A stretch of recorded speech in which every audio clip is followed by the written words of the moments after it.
I'm chasing dreams, got my hustle, no in-betweens. Rideshare life, I'm on the go, gig to gig and make that dough. Hustle hard, staying sweet, side jobs make ends meet. Secrets flow, we know the way, grind today, we'll shine someday. Hey, welcome to another episode of Side Hustle Secrets, your exclusive channel for finding out tips and tricks to be better at your side hustle, your gig work, how to have fun, make more money, and preserve your mental health. Today we have a ton of news updates and some tips and tricks to help you get along better along that journey. So let's go ahead and roll right into some of the stories. And the top story today is actually pretty surprising. It's about a Doordash scammer who was murdered. Other news tonight, the former Stanford man who's accused of stealing almost $1 million in an elaborate Doordash scam was shot to death Monday in New York. This came right before he was due in court in Stanford for a potential resolution in that case. News 12 Connecticut's Marissa Alter with the latest tonight. David Smith was supposed to appear in Stanford Superior Court Wednesday morning to accept or reject a plea offer in his case. Instead, the state's attorney's office learned Smith was killed 2 days ago. New Rochelle police found David Smith shot several times in the chest Monday morning at the Heritage Homes complex. Police said a personal... Now, if you do Doordash, first let me start with this. There is a huge scam that has been going on for a couple of years, several years actually, where this is what happens. So let's say you're delivering a Doordash order. It's usually something weird, like a packet of taco sauce. You get a packet of taco sauce delivering 5 miles away for $15 and you're like, this is weird. Then all of a sudden you get a phone call from Doordash. Guess what? It's Doordash support. And they're telling you that this order was placed with a fraudulent credit card or the customer is fraud or it's dangerous and they're gonna cancel the order and obviously they're gonna help you with the pay. Now, this scam, what they do is they utilize social engineering to get you to think, oh, this order is going to be canceled. I'm going to miss out on my money. So they say, don't worry. We're going to go ahead and make sure that you're compensated for this order. So they'll go ahead, try to do something over the phone. And what they'll do is they'll say, oh, we're having problems processing your payment. We're going to go ahead and send you a code. Verify your mobile phone number. So that's the first mistake. Never give your phone number to a Doordash phone representative over the phone unless you call into Doordash specifically. Once they have your phone number, they're gonna go ahead and log in. They're gonna try to get your authentication code. Said Smith would use one of his many phones to place a fake Doordash order in California. Then when the driver was on the way, Smith would impersonate Doordash support and claim there was a problem with the order. He would get them to click a link or go to a website, and then that essentially would turn over their credentials, their username and password to him. Once he was in control of that, he would change the billing information and steal any funds that they had for deliveries they had done. So they will send you the message and then they'll say, hey, please verify the 6-digit code that you got from Doordash. Once they have your phone number and the 6-digit code, they can get into your account. Once they're into your account, they can take all of your money. This is a pretty big scam that's been happening for a while. And this particular individual scammed an amazing $1 million from over 700 Dashers. To open debit card accounts where he transferred the stolen money. Smith was considering a plea deal in the case at the time of his death. His decision to take the offer or go to trial had been expected at Wednesday's court hearing.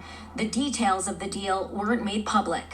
As for the over $700,000 in cash that was seized in this case, Stanford police still have that money.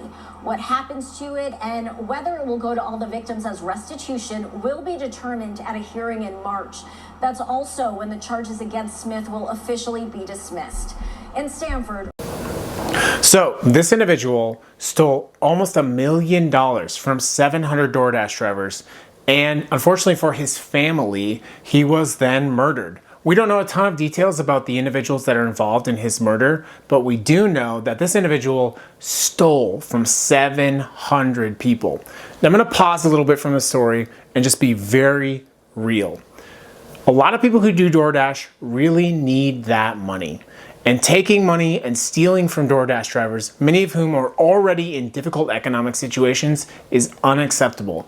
This individual was caught and he was set to be sentenced to a plea deal. And allegedly, that involved around 5 years of jail time. I'm sorry, but that is not nearly enough for damaging the lives of over 700 people. If you ever do any type of gig work, you see that a lot of people who do this are in really dire financial straits. And if you take all of their money, we're talking about 700 people who may not have been able to pay rent, who may not have been able to buy food, who might have missed a car payment, or might have had some kind of financial disaster as a result of this. And I have no sympathy for any one of the criminals involved in this operation. Obviously, it's very tragic for this individual's family to have lost a loved one, but we have to zoom out and think of how damaging this was to the DoorDash drivers involved. In fact, if you lived in California and you DoorDash in the last 2.5 years, it's likely that this individual and his ring of criminals was involved in extorting or stealing your money if this happened to you. The only thing we can do is take from this a valuable lesson, never to give our two-factor authentication to anyone under any circumstance. That's what the text message says, after all. And we can hope that something good comes out of this, but I'm afraid we're not quite there yet. Because as of the recording of this video, they found cases full of money from this individual, almost $700,000, and they have not yet decided what they're going to do with that money. So this is money that belongs to DoorDash drivers who the money was stolen from. It was then depleted into cash using fraudulent and fake information, and it's sitting in briefcases with the police. And they have not yet said if they're going to take that money and give it back to the DoorDash drivers who that money was stolen from. All around, this is a terrible miscarriage of justice, and it's very disappointing. And honestly, I'm disappointed in DoorDash because they have known that this scam has been happening for a long time. There are better ways to implement their technology to prevent this from happening. But the only thing that you can do is be aware and never fall for the scam. A lot of what happens here is social engineering. And a lot of what they do is they take advantage of fear, manipulation, and your fear of losing that money to then actually take your money, right? So you're afraid of losing a $20 order. Someone calls you, gets your two-factor authentication code, which is the code that DoorDash sends you, and then boom, all of your money is gone. Be very careful with your personal information. Obviously, this has impacted a lot of lives, but you're not going to hear any sympathy from me and from this channel for someone that damaged this many lives. Listen, when you mess around and you play stupid games, you are going to win stupid prizes. Now on to the next conversation. Weather is causing serious disruptions and serious cash for DoorDash drivers and Instacart drivers and shoppers across the country. Obviously, we have the massive situation with the wildfires in California. DoorDash has actually turned off access to the platform for a lot of drivers in the Los Angeles area. Number one, I want to remind you that if you're impacted by this, obviously that's terrible, but you can actually dash in multiple locations. So if you're able to safely transport to another location, if this is impacting you financially, you might be better off going to a different, safer location and dashing. So that's just a little bit of a tip for you. But there's snow in a lot of parts of the country right now as well. And we're finding out that snow equals big cash for a lot of dashers. Check out some of these screenshots of dashers in snowy areas and see how cool it has been for them to be working in inclement weather. So our tip for this is actually pretty straightforward. If you're going to be dashing in the snow, make sure you have an emergency plan. If you dash in the snow, there's a few things that I would recommend that you have. Obviously, warm weather gear. Next, make sure that you have water. People often don't think about having water because it's cold out. It's easy to think about water when it's hot, but if you're stuck in a snowy situation, water will be really important to maintain your health. The next thing is make sure you have adequate charge on your phone, and you may want to make sure that you have an external battery pack because if, for example, if you get stuck in the snow, you may not be able to safely operate your car while you wait for an emergency response. I would recommend that you seriously take a look at the benefits of dashing or shopping in the snow versus your personal safety. But one little fun fact, as someone who grew up in a very cold climate, I can tell you this. A bag of kitty litter can actually get you out of a lot of tricky situations with the snow.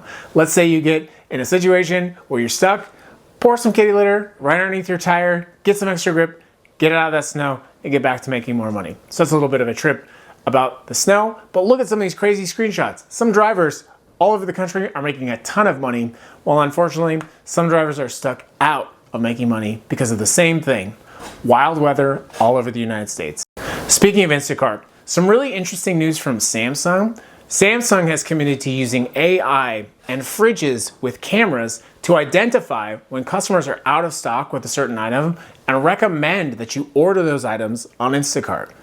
That, I have to admit, is actually pretty cool. But I'm curious what your thoughts on that are. Do you trust AI in your fridge? Do you think it's helpful? As a shopper, do you think that that's a useful feature and it will encourage more orders? I'm definitely curious what your thoughts are. What are your general thoughts on AI and having that in your house? One of the things that I think is actually really impressive, Instacart is actually waiving delivery fees for all essential items of $10 or more. This is for victims impacted by the LA County wildfires. And honestly, I have to say, for a lot of people, this is going to make a very big difference. I'm curious for shoppers in this region, if you're able to shop, how has this impacted you? If you look on the Instacart shopper subreddit and forums, you'll see that there are a lot of impacted shoppers. Some people just cannot shop at all because of the safety of the issue. And a lot of people are really worried for their customers. I think it's kind of heartwarming to know how deeply they are connected to those customers, to see them worried about them, helping them out, those kinds of things. So yeah, it's good to see that, but also we obviously hope that people in that situation get the help that they need. So for today's video, I actually want to close out on a little bit of a tip and a trick and give you some recommendations on how you can keep safe and prevent deactivations from customers reporting that they did not get a delivered item. So one of the main reasons that customers report an item was not received is the classic hand it to me order. If you've been delivering for any one of these services for a long time, I bet you're like me and you absolutely dread when you look at the screen and the order says, hand it to me. Why? At any rate, these are the most common ways that people receive order violations, contract violations, or reports of items not received. And unfortunately, what often happens is you go to the customer's house, you hand them the item, and then they later tell the app that they did not receive the food, the Instacart order, whatever that is. So I actually have a couple of tips for you, a couple of tricks, if you will. So the first one is always, always, always, always take a photo. I know that the app may not prompt you to take a photo, especially on a hand it to me order, but take a picture anyway. If the customer comes up to you and says, oh, thanks, blah, blah, blah, here you go, take a photo. If you're using Doordash or Instacart, send them that photo in the app. It's a good way to prove and show that you know that you delivered that item. But sometimes even that's not enough. And not to mention, you will often be put in situations for your safety.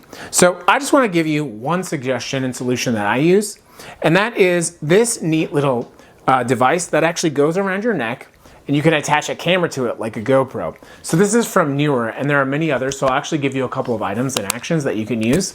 But this is actually less than $30. You can attach a used GoPro or other instant camera to this device, pop it around your neck, and instantly click record once you're ready to deliver that hand it to me. So once you pull it up to the customer's house, click record, and then that is rolling. This is such a great way to do a couple of things. Number one, it's gonna prove that you delivered that item. So what I will do is if I'm grabbing an order, I'll say, oh, hey, this is Panera for Josh. It's right on the camera. So you got that item, you're at their house, it shows the time that you delivered it. There's no question that you delivered it. None at all. And to be honest with you, there's times that I forget to even click the record on this feature, but I think when people know that they might be being recorded, they're less likely to engage in fraudulent activity. And the last and final part of this particular setup is if you find yourself in an uncomfortable or unsafe situation, having this with you and being able to instantly click and start recording could be essential for your safety and to document anything that might happen to you.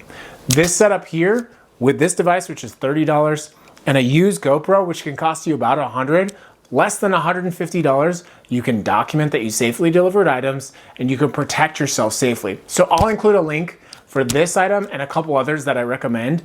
But since I have started using this solution, I have had 0 contract violations and 0 reports of items not being received by my customers. So I would recommend it. And at the end of the day, it's a small investment to make for your safety. So I'll include the link below. You can buy a GoPro on eBay or buy one on yourself, so I'm not going to include the link for that. But this is a good way for you to prevent unnecessary contract violations and just be a little bit more safe while you're at it. And if you want to, you can actually record some of your own shops and share them on the channel below. I'd appreciate it. Well, that's it for today's Side Hustle Secrets. I really appreciate you stopping by. I hope we were able to be informative and provide you some updates, information, and tips to make yourself safer, happier, make more money, and preserve your mental health. Tune in, and if you haven't already, please do click that subscribe button. It really does help when we make this content. We'll see you later on Side Hustle Secrets.